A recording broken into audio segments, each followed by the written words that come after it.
নমস্কার বন্ধুরা, বিদিশাস কিচেনে আপনাদের সবাইকে স্বাগত জানাই। আশা করি আপনারা সবাই খুব ভালো আছেন। আজকে খুব সহজ পদ্ধতিতে বাড়িতে চিংড়ি মাছের মালাইকারি তৈরি করব। ফার্স্ট তো আমি পেঁয়াজটাকে কুড়ুন্ডি দিয়ে খুব ভালো করে নিয়েছি, যেটাকে আপনারা গ্রেটারও বলে থাকেন, আপনারা মিক্সিতেও করতে পারেন।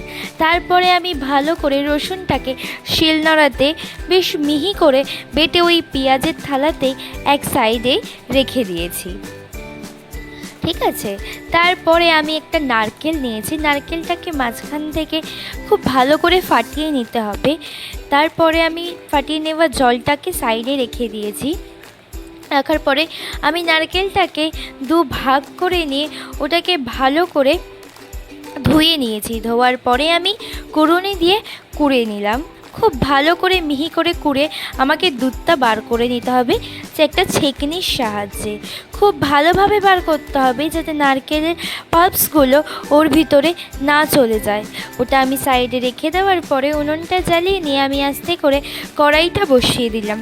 কড়াইটা যতক্ষণে গরম হচ্ছিল, গরম হওয়ার পরে আমি তারপরে ওর ভিতরে তেল দিয়ে দিলাম। আমি তারপরে যে গলদা চিংড়িগুলো নুন হলুদ মাখিয়ে রেখেছিলাম, সেগুলোই আমি এক এক করে তেলে ডিপ ফ্রাই হতে ছেড়ে দিলাম। খুব একটা ফ্রাই হবে না, খুব শ্যালো ফ্রাই হবে, আপনারা আপনাদের মতো করে ভেজে নেবেন। হালকা ভাজাটাই খুব ভালো হবে।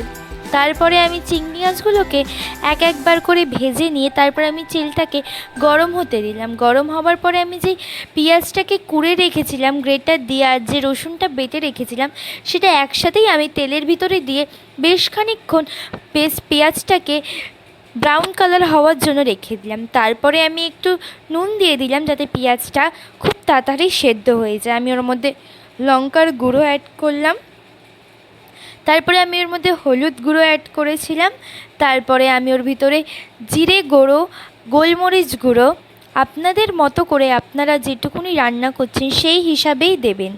তারপরে আমি জিরের গুঁড়ো দিয়ে ওটাকে ভালো করে কিছুক্ষণ নাড়তে থাকলাম। নাড়ার পরে আমি ওর ভিতরে যেই দুধটা বার করে রেখেছিলাম নারকেলের, সেটা আমি ওর ভিতরে অ্যাড করে দিলাম।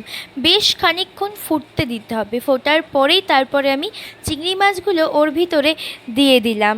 চিংড়ি মাছগুলোকেও বেশ খানিকক্ষণ ধরে আমাদেরকে ফোটাতে হবে, যাতে চিংড়ি মাছটা নরম হয়ে যায়। তারপরে আমি ওর ওপরে গোলমরিচ ছড়িয়ে, সামান্য একটু নুন দিয়ে আর গরম মশলা ছড়িয়ে নামিয়ে নিয়েছিলাম। খেতে খুব সুস্বাদু হয়েছিল বন্ধুরা, আপনারা বাড়িতে ট্রাই করে দেখবেন, আশা করি খুব ভালো লাগবে। নমস্কার, আজ বিদায় নিই, সাবস্ক্রাইব করে যাবেন।